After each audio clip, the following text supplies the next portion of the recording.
I'm Nathan Gardels, the editor of WorldPost, and we are honored to be hosting this lunch with the center here at Harvard. We have with us the leading statesman of Europe today and a Scottish historian, and Vuk, who was the president of the General Assembly in the United Nations last year.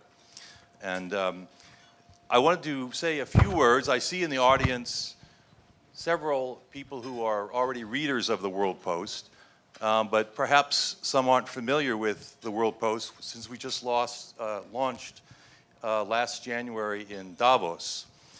The idea of the WorldPost, it was born really out of the notion that there's a contradiction and a paradox about the media today. The contradiction is the more the world is becoming interdependent, the more the media is renationalizing, relocalizing, and even tribalizing. Thus the paradox that the information age is becoming the age of non-communication across political boundaries, cultural boundaries, ideological boundaries. So the point of WorldPost, which is a 24/7 global online publication of the Berggruen Institute that's on the Huffington Post platform but is editorially independent, is to bring a global perspective looking around, not a national perspective looking out onto the world. So one of the key features, as those who read WorldPost know, is what we call global first-person voices. We have people speaking from the world they're in, from where they are, about what's happening in the world. Again, not from a Western perspective or an emerging economy perspective alone, but a global perspective. And there seems to be I guess you'd say a market. There seems to be a gap that's being filled.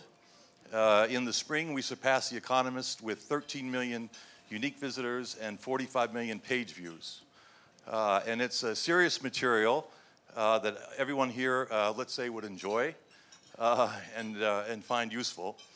And in the end, what we are trying to do is implement the notion that the internet is a global thinking circuit. The internet is global and it's a circuit, but it's not really thinking. And we're trying to add that dimension to it. So with that, Professor Ferguson is going to moderate this panel. Neil? Thank you very much indeed, Nathan. It's a great pleasure to be here. We at the Center for European Studies at Harvard are very excited to be co-hosting this event, especially because we've managed to bring together a really extraordinary panel for this lunchtime conversation. I think I'm right in saying that this is an on-the-record conversation, so don't believe a word that anybody says. I'm struck as an historian by the fact that 100 years ago, the countries represented here were on very different sides of a vast conflict that fundamentally altered the world. Sweden neutral, and Italy hesitant until the war had got underway, and of course Serbia right at the very heart of the conflict. I think it's striking how radically different we find ourselves today, discussing together Europe's role in a multipolar world with, from Serbia's point of view, European Union membership, hotly debated topic, and for the rest of us, membership of the EU now something that we take for granted. My role is to ask questions.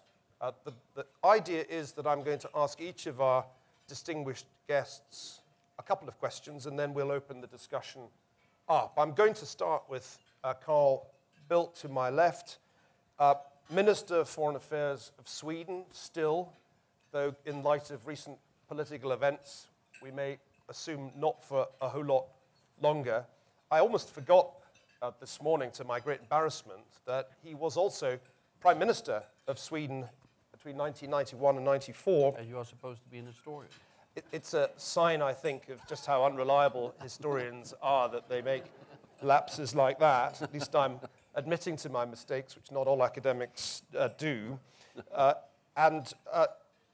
first heard of Carl Bildt when he played a really crucial role in the handling of the wars that broke out and raged in the Balkans in the 1990s as the EU special envoy to the former Yugoslavia, later as chairman of the Dayton Peace Conference, and as high representative for Bosnia and Herzegovina between 1995 and 1997. I want to begin in the Balkans by asking a very simple question of you, Carl. What are the lessons for today, given what is happening in Ukraine and perhaps given what's happening elsewhere? What are the lessons of the Balkan conflicts of the 1990s? I think probably two lessons. Any given situation, look at the fundamentals. Take a deep and long look at any given situation and see what is the potential for that one going seriously wrong. And then act early and decisively. When a conflict has sort of exploded, then it's very difficult to deal with. As we saw the Bosnia war, or as we saw the Syria war going on now.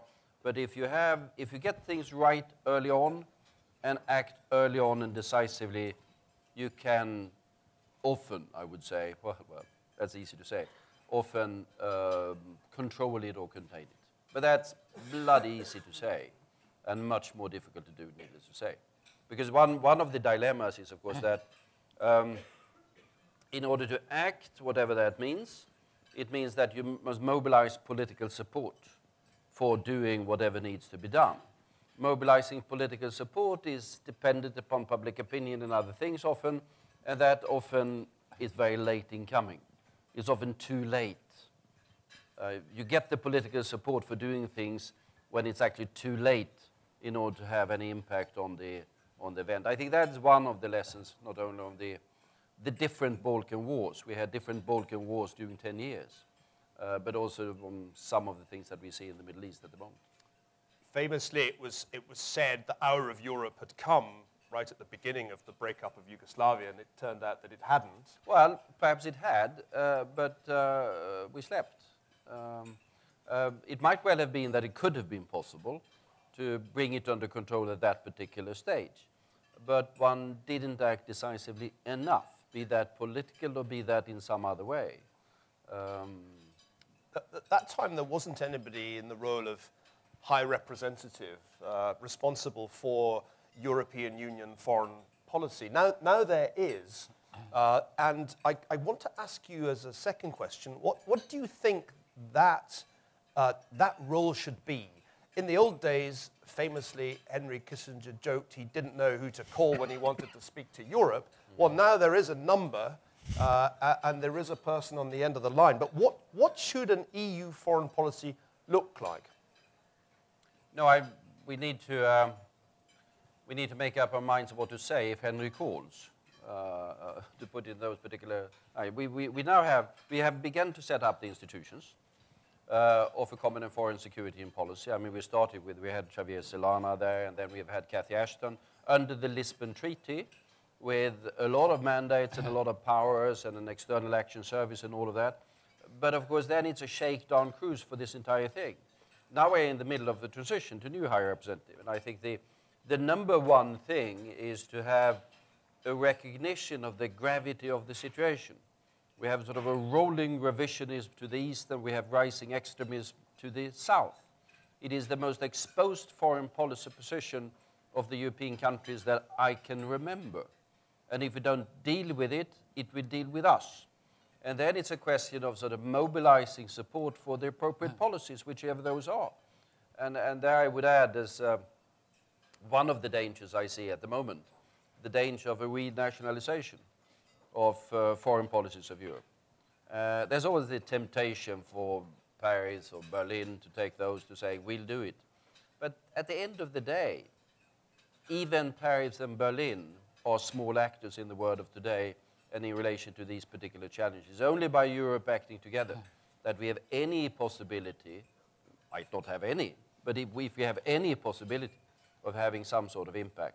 So prevent a renationalization, take the long-term view, and understand the magnitude of the challenges that we are facing now. Do you think there's a danger we're repeating the mistakes of the early 1990s when exactly that happened? I see a danger of renationalization. I've seen significant, I've seen the clear signs of that happening in the last few months. As we have a period of transition, all of the European institutions are being sort of every European Parliament and Commission and whatever, and then the danger is there, and we should not, well, obviously, outside powers, whichever that could be, is playing on the divisions. There was a story in the Telegraph in the UK the other day, who claimed, I have to say that, claimed that there's an EU telegram where Putin says to, I think to Barroso, I think it was, says that you can say whatever you want, but I have a blocking minority inside the European Union. And irrespective of whether he says that or not, if that is the perception that we don't have the unity of action, that some countries are playing their own games, then we are dead in the water. Thanks. Carl, I want to turn now to Mario Monti, who most recently served as Prime Minister of Italy, one of the most difficult jobs in European politics, I think we'd all agree. But before that, was a European Commissioner, first with responsibility for the internal market, and then with responsibility for competition, so two of the really key portfolios at the Commission. And I want to change tack slightly. Some of us spent the morning discussing the Ukrainian crisis, but we need to remember there are broader economic issues confronting the European Union today. They're particularly obvious to Southern Europe and Italy, perhaps most of all. Let's talk about the economics, Mario. What needs to change in Europe to get growth back? In the last several years, Europe was not concentrating its efforts on growing. Unlike the US, unlike China and others. For the last 20 years, Europe has been concentrating its political energies on constructing its own house. Think for a moment the situation of the US and the EU comparatively 20 years ago, 1994. The US had a single market since a very long time, a single currency since a long time, had done its glorious westbound enlargement since a long time, and had a constitution since a long time. The European Union had none of these things only 20 years ago. Now it has done its enlargement to the east, by the way, demand-driven, not supply-driven like the US enlargement to the west. It has put in place more or less a well-functioning single market. It has a single currency. And it doesn't quite have a constitution, but the Lisbon Treaty is almost a constitution. No surprise that insufficient effort has been put in growing. And this construction of itself is far from complete. You just discussed with Carl the backward state yet of Europe's common foreign policy. Now, there is an acute sense that Europe cannot do now without a new season of growth, like it had several times in the past. How can that be achieved? I believe in a nutshell, with fiscal policy, yes and no. No, in the sense that there is the German thinking whereby there has to be fiscal discipline and the current generation should not put burdens on future generations through excessive deficit and the public debt. But there is there, however, an interesting window of opportunity. May I just mention an anecdote here? The first time I met President Obama, we discussed at length, at his request, how was it possible to deal with Chancellor Merkel in economic policy terms. And my simple answer that he seemed to find persuasive was, please never forget that for Germans, economics is still a branch of moral philosophy. And growth is the reward to moral and sound and good economic behavior of the individual, of the household, of the company, of the state. So you are not going to persuade her and them to do aggressive budget deficit maneuvers to engineer growth. But there may be a window where public spending, although smelling suspiciously of bad behavior, is good because it's at the same time a creation of a higher capacity to supply goods and services in the future, that is public investment. So now there is an interesting strategic game going on in Europe on whether not to make the Stability Pact more flexible generically. And Italians in particular should never use the term flexibility if they want to be clearly understood for their rigorous always intentions, but to work on public investment. Structural reforms, of course, is the needed thing, and here all countries are doing some progress, and now the new Commission will work on how to put from Brussels more effective pressure on the individual member states for them to do structural reforms. And then there is, but I suspect that you, Niall, may wish to devote another question to this later on, monetary policy. What is the ECB doing? Should it go down the American path of quantitative easing, or should it not? How can it contribute to growth? Let me follow up on that, because I do want to get your thoughts. One hears often in the US a kind of impatient argument. Oh, why don't they just do quantitative easing, get on with it? And then one goes to Europe and becomes embroiled in enormously intricate discussions about the need to create asset-backed security markets because the ECB can't, under its own rules, buy government bonds in the way that the Federal Reserve does. Do you sense that there is still more in Mario Draghi's locker, that there still is more that the ECB can do? And if so, what form is it going to take? Well, first of all, I must be candid here. In Europe, we do not believe that American policy models are systematically the good ones. And in particular, this is not believed in Germany, not any relevant country in Europe. And so the burden of the proof is still on those proposing a convergence towards the American models. Having said that, on QE,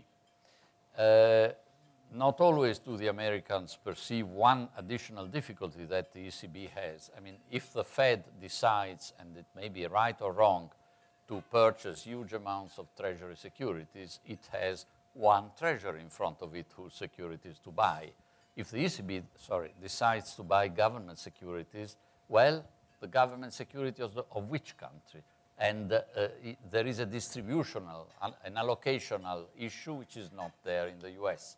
And also, given the German principle or fixation, but at any rate it is there, that central banks should never bail out governments or accommodate profligate budgetary stances, there is this aspect. Certainly, the ECB should not purchase the securities of those governments which would like most the ECB to buy their securities. What will happen? Now, as you said, Mario Draghi, also to circumvent this theology of non-buying government securities, is betting a lot on the asset-backed securities market. And by the way, on the first occasion the other day, there was not a great appetite for these financings. And in my view, if QE, if expansionary monetary policy is done on a massive scale in Europe, there will be pretty soon a point of a trade-off where if they continue to do so by buying paper issued by the private sector, however engineered by financial intermediation, they will have to go into marginally lower quality private paper. And is it worth, in terms of risks to the integrity of the central bank assets, to go further down that road rather than shifting to probably the more secure, but religiously, for the reason we mentioned, a bit more sinful purchases of government securities? In my view, what I would like to see is the two hands to reunite. I just spoke of the need to have more public investment in Europe. I would love to see an ECB which at a certain point decided to, yes, buy government securities, but of those governments and those securities which are backing public investment and not public excessive deficit. After all, it seems to me, a government security issued to finance investment is an asset-backed security, is it not? I have a suspicion, given how many economists are in the room, that there will be some answers proffered to that question. I wouldn't venture to offer one myself. My role is to moderate. So we will certainly, I feel sure, come back to QE in Europe. Let's now just change again the perspective by going to Jeremić, I think the only member of this panel who's a Harvard graduate, a Kennedy School alum. Welcome back, Vuk. Vuk was until recently president of the UN General Assembly. Before that, though, he was Minister of Foreign Affairs of Serbia from 2007 to 2012. And I'd like to begin in Serbia. We don't hear or read so much about it these days, but whenever I visit the Balkans, I'm reminded that there's an extremely vigorous debate about the implications of enlargement for Serbia. Give us an update on how Serbia regards European Union membership, and how fast do you think that could become a reality? Well, thanks for this introduction. And it happened to be the case that this year a lot of people were talking about Serbia because this is the centenary year of the outbreak of the First World War, and we did have to do with some of the developments leading to the outbreak of hostilities. It was all your fault. There are a lot of people who actually believe so, and I hope, as a historian, I hope you do not subscribe to that point of view. But anyhow, the thing is that in the Balkans, in the hour of Europe, the Balkans, as you said, was a part of Europe that didn't go terribly well. We've gone through a series of challenges, and right now, I think that this period is behind us, and Serbia is the next country to join the European Union whenever this next wave of enlargement is going to come. Now, when is that going to come?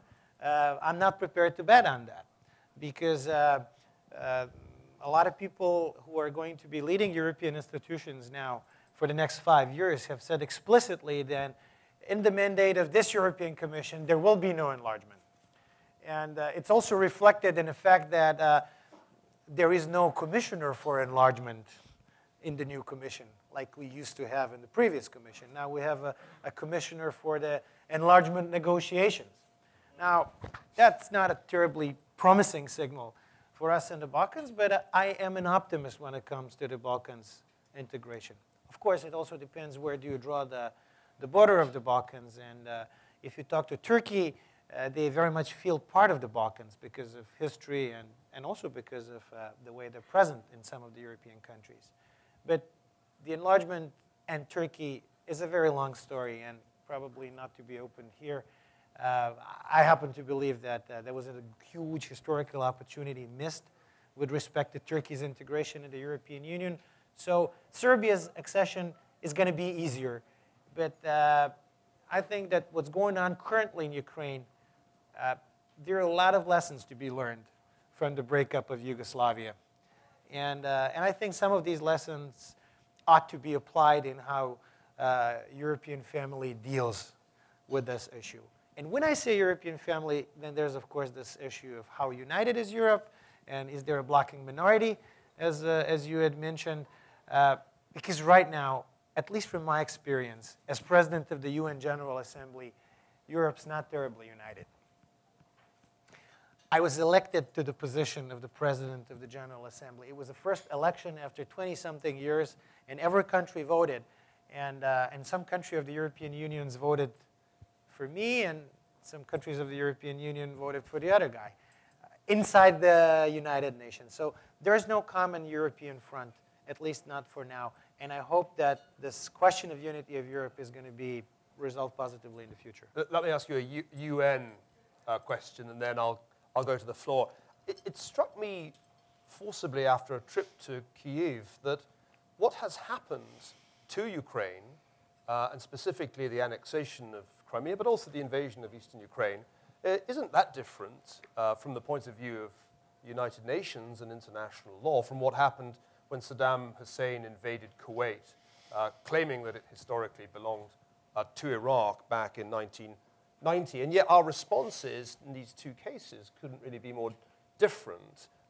One sometimes gets the impression that the annexation of Crimea is essentially a fait accompli in the eyes of Europeans and American policymakers. Well, speaking with your UN hat on, do you think there's a really lamentable failure to uphold the principles of the territorial integrity of a sovereign state? Well, what I think what's definitely a common denominator between the situation, the first Kuwait war and the situation in Crimea, that was clearly against the principles and fundamentals of international law, what happened. But, and as somebody who's wearing the hat of the UN, I can tell you that there is a vast majority of countries in the United Nations that are in favor of supporting, upholding the principle, the sacred principle of sovereignty and territorial integrity. But there, unfortunately, in today's world, there are incidents and there are occasions where international law is not really applied fully and equitably. And it's particularly neuralgic for somebody like Serbia. I served in the government I served in a democratically elected government whose borders were redrawn in peacetime without our consent. And that happened a few years ago. So these things happen. Now, I personally believe that it's always bad when such things happen and when there is no clear set of rules, and that we as an international community ought to strongly hold out for these set of principles. And that's why I think that this situation in Ukraine is terribly dangerous, and that there ought to be an orchestrated, strong response coming out first and foremost from Europe, because I believe that Ukraine is a part of a European history and geography. Do you think we could see a war as protracted and bloody as happened in the former Yugoslavia? I'm afraid this is not an option to be discarded. It's probably not going to be a third world war.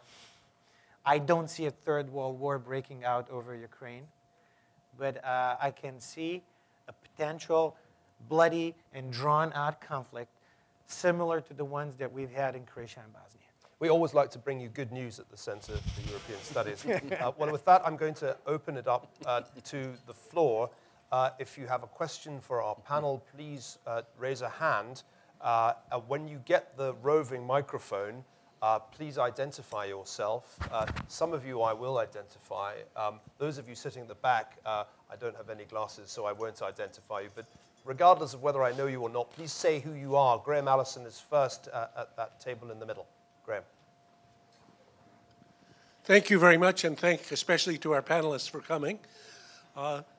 So the Economist had famously, during the Ukraine event, a cover story which said, "Who will Americans fight for?" And my question is, who will Europeans fight for? So if I look at the event in Ukraine, I take it to be like a flash of lightning that illuminates the landscape and lets us see, the reality for a minute. Then it goes away. But as I watched what happened in Ukraine, could not see any inclination by any European to fight for anything. So that's my just observation. And if we think, God forbid, Putin should seek to do in Latvia a version of what he did in Crimea, can we imagine that Europeans will do anything other than call 911? Thanks, Graham. Die for Danzig was one of those favorite slogans of the appeasers back in the 1930s. Carl Bildt, who, if anybody, would Europeans fight for? Well, on Ukraine, I think the most important thing is that the Ukrainians will have to fight for Ukraine. And I do think that the most important instruments that we have is to strengthen Ukraine in different respects. I'm not necessarily talking sort of arms, they have a lot of those, but in terms of economy, political structures, diplomatic support, moral support, whatever. And what has happened is, of course, that Mr. Putin has achieved something that no Russian leader for a very long time has achieved, and that is he's lost Ukraine. He's lost the support of the Ukrainian people. It's now a people that is politically up in arms against Russia in a way it has never been. But then we can sort of support that in different ways.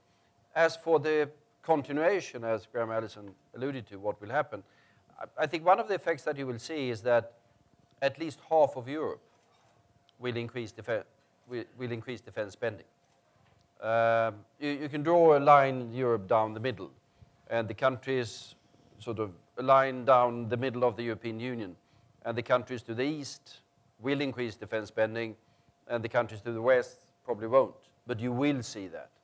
You will see an increase in capabilities. There's no question about that. And there will be an increased awareness. I see it in the near vicinity of Sweden, where we had virtually no military activity from NATO in the 3 Baltic states, where we now have, it's not going to be permanent NATO forces there, but it's going to be what they call persistent, which is sort of the same thing, or the rotation. They do that with air forces, they will do that with minor ground units, and that's going to be significant in terms of both the political signaling and in terms of some effects. So Europe reacts slowly to events, that's true, but it does react, and I think you will see a fairly significant impact over time of what has happened with Ukraine. It is extraordinary, reflecting on the anniversary of the outbreak of the First World War, to reflect that the British public overwhelmingly flocked to support a war, to uphold a treaty that guaranteed the neutrality of Belgium, a treaty that dated back, in fact, to 1839, while there was no such desire to fight for the Budapest Memorandum of 1994, which upheld and guaranteed the territorial integrity of Ukraine, and which the UK and the US signed. And indeed, opinion polls bear out your point, Graham. There's extremely little enthusiasm amongst the British public to fight for anything, whether in the Middle East or Eastern Europe. Not even Belgium. Any other questions? There's a question right there at that table. Please tell us who you are, sir. I'm Yavuz Baydar, journalist and Shorenstein Center Fellow with Harvard Kennedy School. My question is, no enlargement in 5 years. What will be the implications, as you see it, in those 5 years in the southeastern front of European Union, politically, socially, and in terms of regional policy? Look, Jeremić, that sounds like a question for you. What would the consequences be of enlargement simply stopping? Well, luckily, I don't see enlargement simply stopping. I think that the process is going to continue. I think it would have been much more useful if it weren't for these commitments to appease I don't know what and whom, that this is not going to happen in the next 5 years, because theoretically it could, but politically it was very important because of the internal European calculus when it came to who's going to get which portfolio. I think things may go wrong in the Balkans. I mean, the Balkans has still not been fully resolved. I happen to be an optimist because I think that we've gone over the tallest hump. But Bosnia is definitely a place where not everything is in the right position. I am perhaps a little subjective when it comes to Bosnia because I do come from that part of the world, but Carl may have a much more objective take, because I know that he is following Bosnia and he was very deeply involved in Bosnia at some point. Place like Macedonia or Skopje, the way the different ways that people are calling this country, it's still not resolved. And I'm afraid that if it is not expedited, if it is not, if it's not really brought to a successful conclusion, okay, maybe perhaps not over the next 5 years, but if there is another commission that says, well, for political reasons or this or that we'll still have to work on enlargement, then things may start unraveling in our part of the world. I wouldn't bet on this scenario, but then again, like you asked me for the previous questions, I don't think it is excluded as an option.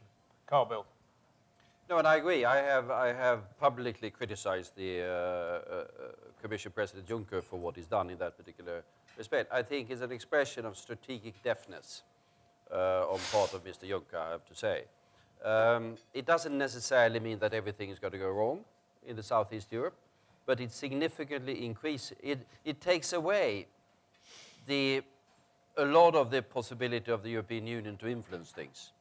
I mean, we are very we talk about soft powers that we have, and we do have, but we are deliberately, voluntarily rearming or disarming the soft powers that we had.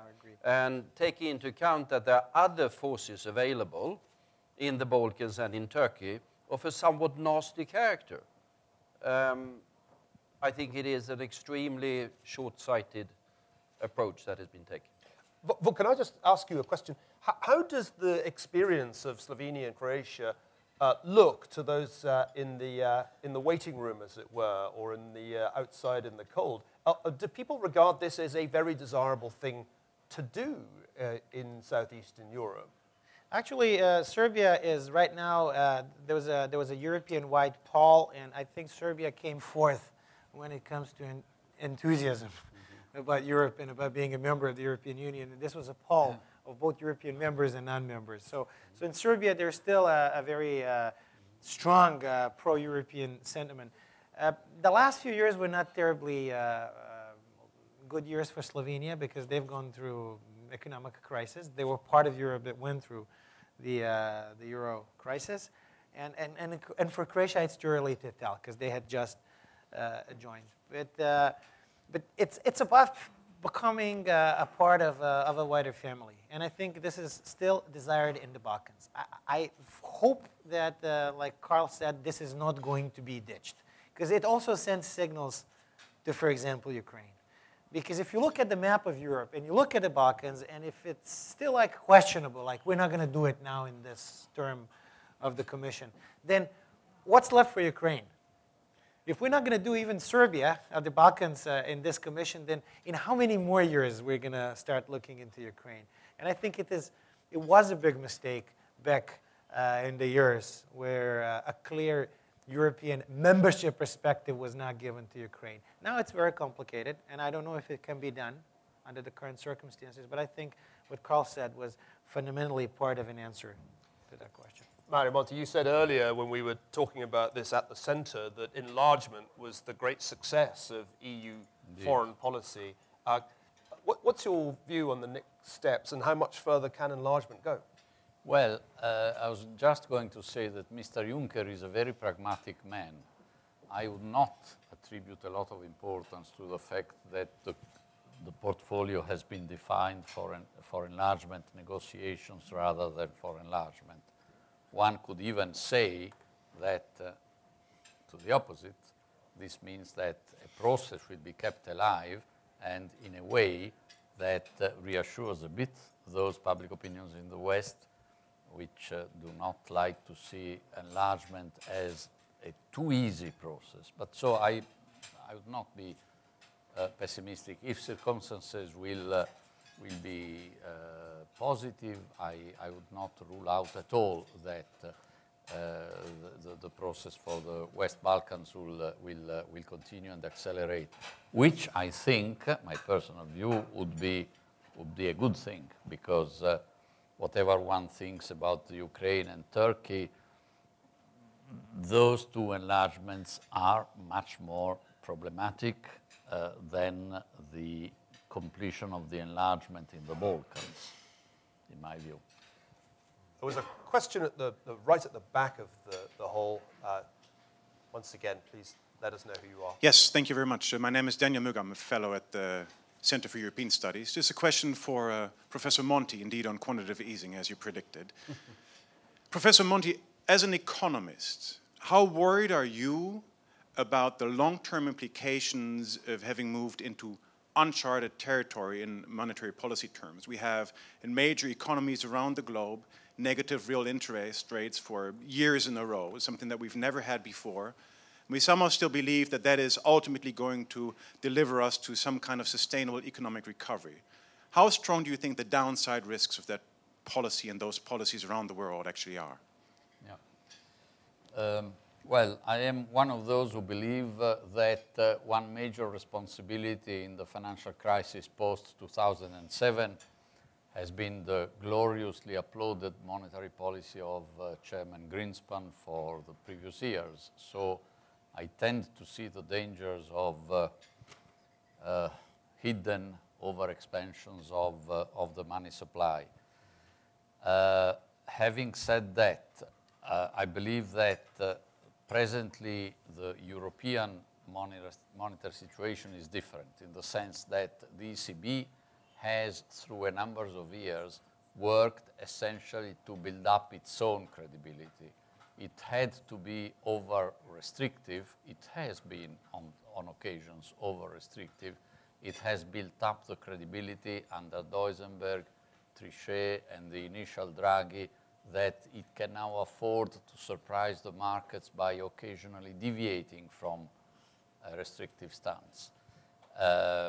So I'm not against a monetary policy that tries to contribute to the European economic recovery, although I already underlined the risks that I see in centering that policy basically on private securities.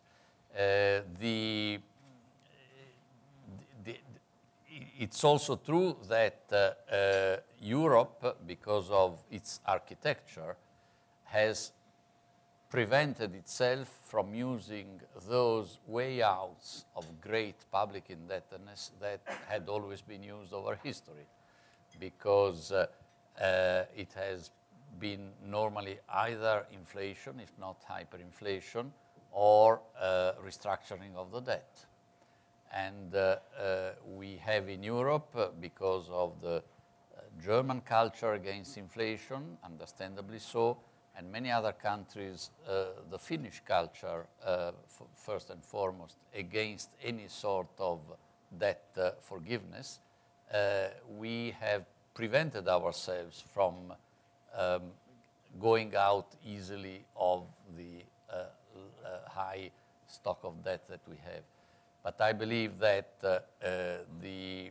at some point we will see some modalities to take care of the debt of the past, now that Europe is by large on a virtuous path concerning the reduction of the deficit in the present. Italy, for example, still has a very, very high and still growing, technically speaking, debt to GDP ratio, but it is below the 3% in terms of deficit to GDP and is going to stay there, I believe and hope. I suspect a follow-up question from Hans Helmut Kotz at the table at the front.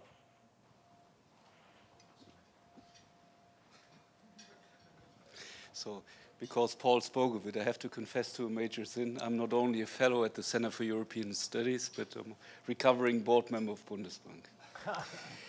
I usually like very much what you say, and always basically like what you say, Professor Monti, but I was wondering, because you spoke so much of theology, you alluded to Article 123 and Article 125, which is in the treaty. Yes. So that's not theology, oh, but it's a very principled reading which you do not accept, the way it is read in not only Germany, there are many Germans in Northern Europe. You would, as you for sure know, hear stronger proposition with that regard from Finland, from the Netherlands. So the question is, how do we deal with this stupid thing? Because it's not theology, it's in the treaties. Mm. Thank you. May I? Please. Thank you this for is hotting up, just the way I'd hoped. Thank you very much for this long overdue and delicately put reprimand. You may know that in my that in my country I'm considered the servant of Mrs. Merkel.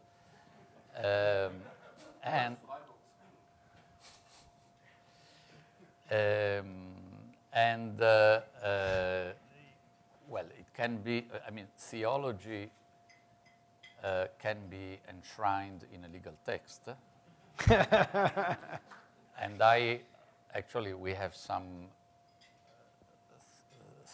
theological texts that are causing some waves in the world.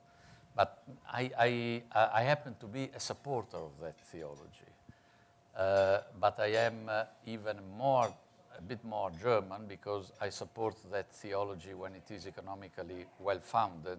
And as you know, in your constitution in the past, you had the prohibition of any public indebtedness other than for investment purposes. Yeah, golden rule, exactly. And you tried hard, but sometimes even German may be unsuccessful. You tried hard to have that enshrined in the Maastricht Treaty. So you wanted, I maintain, the right theology in the legal text. You got the slightly wrong one, the bronze rule, and that's a pity. But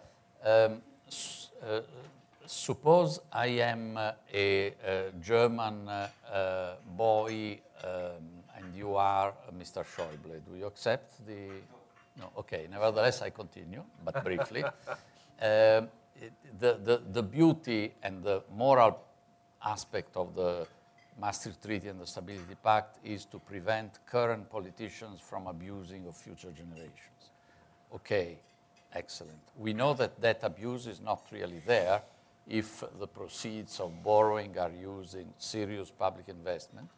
And it happens that in these years, when the German federal government can borrow at 0, 0.5, future generations will one day complain to the current German politicians that they have not used this opportunity to borrow a bit more at 0.5%, putting that into badly needed infrastructures with an internal rate of return of 3, 4, 5%, enhancing the capital endowment for Germany. So now that I have fulfilled the confessional part of my dialogue with you, I'm sure that I will be absolved. And footnote, this is religion. That's why Sylvie Goulart knows this very well. When people in Europe discuss about a redemption fund for the old debt, I say, well, you are on the good road, but redemption is a good beginning, but it's not sufficient. Couldn't you speak of expiation bonds or self-flagellation bonds? That would be much preferable. Well, the expectation was that this would degenerate into a discussion about monetary policy. Who knew that it would become a discussion about theology? And I think it's only right to call at least one of the Protestant economists sitting at the table to a pine. Paul Tucker, I think we should probably make this our last monetary stroke theological contribution. Kennedy School Business School, also an ex-central banker. I am not going to ask about monetary policy, which is not a form of theology on my side of La Manche. I want to ask about fiscal union, and I want to link it back to Graham Allison's question. Should the leaders of the euro area, the EU, be publicly proclaiming that they will move towards fiscal union as a way of underpinning the monetary union, of completing it? And were they to do so, does that help to provide an answer to Graham Allison's question, which is that it would start to provide potentially some kind of central resource that could be used in the way that he was implying? It seems to me that the answers could be no, no, yes, no, or yes, yes, but I'd like to find out where you are. Carl Bildt, can I put the fiscal union question to you? Is this the necessary next step after monetary union? And what would that imply for the European Union? That it becomes essentially a federal system in every respect? Well, it of course depends on what we mean by it. Yeah. A fiscal union, at the moment, sort of public expenditure on the European level is 1% of GDP, roughly it's supposed to be. Overall public expenditure in the EU economies, I mean, we have 45% in Sweden, it would be 40%, I don't know, of that order. Say that we were, I mean, is there anyone proposing that we should Europeanize all public expenditure in Europe? No, no one. Is there anyone proposing that we would double, triple, or take to 3-4%? Is that what we mean by fiscal union? I don't know. Or is it 5 or 10%? I would argue that in the present economic and political climate of the European Union, UK, perhaps a referendum coming up, to say that we should double the budget of the European Union is at the moment slightly distant from a winning proposition, to put it in those particular terms. So I think for the time being, I think we will have to sort of make ways of work with roughly 1% of GDP. Then you can own resources and other things that Mario Monti is working on might happen, but to go for 3, 4, 5%, which would make some kind of impact. Because if you want to sort of have an impact on the economic cycle, you need to be at the least of that order. And I don't see that happening. I'm conscious that we only have 5 or so minutes left before people have to rush off to teach classes and do other pressing things. We'll try and take at least one more question before we wrap it up. And I have a question coming from Grzegorz. Well, Mario on fiscal union. Would you like to comment on the fiscal union question before I go to Grzegorz? I don't want to end up marooned in the realm of economics at the very end. No, but it was a measured decision on your part to draw Carl on fiscal union, so I subscribe totally to what he said. So there's really no prospect imminently of the EU budget getting larger than 1% of GDP? Not immediately, but I do not believe that people by fiscal union mean that. Fiscal union means to those participating in EMU discussions, fiscal union means an even more stringent ability for the EU to control the budgets of the member states. And to some others, it means eventually the hope or the terror of some mutualization of the debt. So it's a very, very articulate concept. Sounded a bit like maybe, or maybe no, to your 2 questions, Paul. Grzegorz Ekiat, the director of the Center for European Studies. Thank you very much, Neil. I would like to bring discussion back to Ukraine. Joe and I this morning had this wonderful characterization of the policy debate within the US, when the dividing line is between squeezers and dealers, those who want more sanctions on Russia and those who want to sort of, talk about this. My question is twofold. I wonder what is your position in this dilemma, whether you are on the squeezer sides or the dealer sides. But also I wonder, are there political lines in Europe attached to one position or another? We know that far right loves Putin because, he may help to destroy European Union for them. But I wonder, about classic positions. Are socialists more dealers the way they've been in the past, or are conservative movements more squeezer and so on? Thank you. This was a lovely turn of phrase that Jonah, who I think has left, introduced us to this morning, the distinction between squeezers and dealers. And I think one point he made was that this crossed or did not align with party divisions in the United States. I am neither a squeezer nor a dealer. I'm a basher. I think you actually have to go beyond squeezing if you're to have any real impact on President Putin's decision-making. Let me now put it to each of our panelists, squeezer, dealer, or basher? Well, I mean, to stick to Joe Nye's definition, I would say you need both. If you don't squeeze, you get a bad deal. Of course, I mean, we can negotiate from a position of strength. If we don't show any steel whatsoever and go into deal making, a deal will be possible and it will be a bloody bad deal. So you need to have both in any realistic policy. Mario Monti, And squeeze or dealer? And if you need to have both, and if you don't, you need to be bashed. Yes. Yes. Jeremić, Well, a nation of bashers, surely the Serbs. well, okay. If you seem like it, well, in order to balance it out, then I'll opt for dealers in this situation. I think it's a question of, and this is very much pertinent to the European future, what kind of relationship Europe is going to have with Russia long term, and are we going, as Europeans, to have the next few decades in antagonism? Because if we are going to go down that path, then we better do a combination of squeezing and bashing in order to fortify our new Berlin Wall. It's not going to be in Berlin, but it's going to be somewhere to the east. I'm not a huge fan of such future, of such prospect for the European Union. I believe that Europe must unite much more strongly. I believe that Europe must become, again, a significant player in global relations. It isn't that much of a global player right now. At least that is my experience in the UN.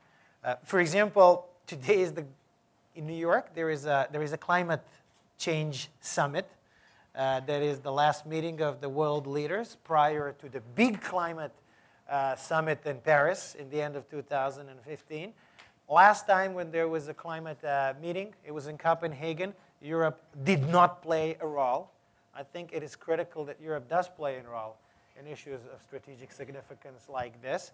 It's not only the US and China that are going to be squeezers and dealers in that context. I believe that Europe does have to play a role, and that Europe does have to play a role in the wider neighborhood, not only to the east, but also to the south. I happen to be a big believer in the relevance of Africa in the 21st century, and the northmost part of Africa, which is basically European neighborhood, is in a pretty difficult shape right now. I think that Europe must be a much more present player in that part of the world.